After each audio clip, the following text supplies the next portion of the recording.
Nous sommes sous le choc de la déclaration de Donald Trump qui vise à reconnaître Jérusalem comme la capitale d'Israël. C'est une provocation particulièrement dangereuse et d'ailleurs elle a été immédiatement soutenue et saluée par Benjamin Netanyahou et encouragée pour ce qui est de la position de la France par le CRIF. C'est une situation dangereuse, explosive et donc nous avons besoin de prendre la main pour faire en sorte qu'il y ait une solution de paix entre Israéliens et Palestiniens dans l'intérêt de ces deux peuples. Oui, Trump met considérablement de l'huile sur le feu, sur une zone du monde qui n'en avait vraiment pas besoin. Aujourd'hui, ça laisse la France, l'Europe, tributaires d'actions pour la paix.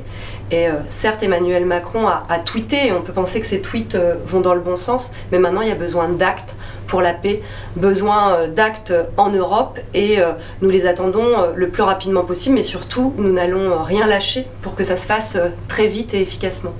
Nous avons besoin de dire notre rejet de la colonisation qui vise à instaurer une sorte de fait accompli.